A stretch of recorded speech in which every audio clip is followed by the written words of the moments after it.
Shalom, selamat pagi jemaat Tuhan. Marilah kita meluangkan waktu sejenak untuk mendengarkan firman Tuhan. Kasih karunia dan damai sejahtera Allah kiranya menyertaimu di dalam Yesus Kristus Tuhan kita. Amin. Bapak Ibu jemaat Tuhan, firman Tuhan untuk kita di hari Kamis tanggal 28 September ini diambil dari kitab Amsal pasal 13 ayat 20. Siapa bergaul dengan orang bijak menjadi bijak, tetapi siapa berteman dengan orang bebal menjadi malang. Saudara jemaat terkasih, Alkitab berkata, berbahagialah orang yang tidak berjalan menurut nasihat orang fasik, yang tidak berdiri di jalan orang berdosa, dan yang tidak duduk dalam kumpulan pencemooh. Mazmur 1 ayat 1. Firman ini mengajarkan kita supaya kita bijak dalam menempatkan diri sebagai anak-anak Tuhan. Dalam menjalani kehidupan di dunia ini, kita semua membutuhkan kehadiran orang lain. Karena kita tak akan bisa hidup seorang diri saja. Sekalipun ia orang kaya dengan uang dan harta yang melimpah, ia tetap saja membutuhkan kehadiran orang lain. Kita membutuhkan orang lain untuk membangun suatu hubungan atau kerjasama satu sama lain karena adanya kepentingan bersama. Kehadiran orang lain, teman atau sahabat sangatlah perlu. Itulah sebabnya manusia disebut sebagai makhluk sosial. Namun sebagai orang percaya kita harus menjadikan firman Tuhan sebagai dasar untuk membangun hubungan dengan orang lain. Kita diperingatkan untuk berlaku bijak dan memilih dengan siapa kita membangun suatu hubungan.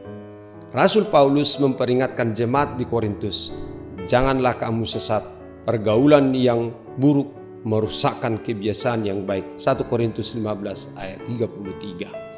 Suatu ketika Yehu menegur Raja Yosafat karena ia telah menjalin hubungan dengan orang-orang yang berlaku fasik, yaitu orang-orang yang tidak mengindahkan kebenaran, menganggap remeh perintah Tuhan, yang suka sekali melakukan kejahatan dan berhati busuk.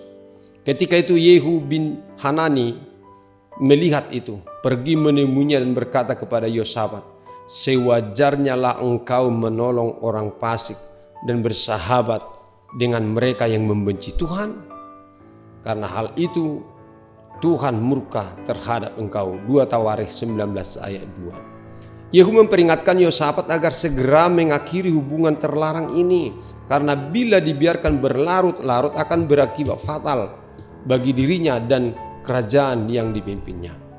Berawal dari membangun pertemanan yang tidak sembarangan atau salah pergaulan, banyak orang akhirnya terjerumus ke dalam pergaulan bebas, terjerumus dalam prostitusi, terjerumus dalam narkoba, terlibat dalam penipuan dan tindak kejahatan lainnya. Berhati-hatilah. Apalagi di zaman yang serba canggih ini, di mana membangun hubungan bisa dilakukan dengan amat mudah, sangat instan seperti melalui Facebook, Line, Instagram dan sebagainya, tanpa mengetahui siapa orang itu sesungguhnya, latar belakang seperti apa dan sebagainya.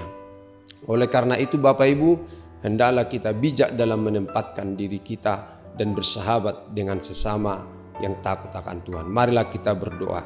Terima kasih Allah Tuhan kami dalam Kristus Yesus yang pada saat ini mengingatkan kami supaya kami bijak dalam menempatkan diri kami sebagai anak Tuhan. Biarlah kami menjadi terang dan garam di dunia ini.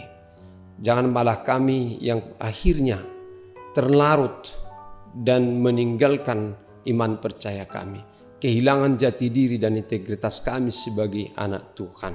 Terima kasih Tuhan, hari ini biarlah Tuhan ingatkan kami dan kuasa Roh Tuhan agar kami bijak dalam memilih pertemanan, persahabatan dan pergaulan dengan sesama kami, dan benar-benar menjadi contoh dan menjadi garam dan terang di dunia ini. Dalam Yesus Kristus Tuhan Juru Selamat kami yang hidup. Amin. Anugerah Tuhan kita Yesus Kristus, kasih setia Allah Bapa dan persekutuan Roh Kudus kiranya menyertai kamu sekalian. Amin. Selamat pagi Ibu, Bapak. Selamat beraktivitas. Tuhan Yesus memberkati. Horas.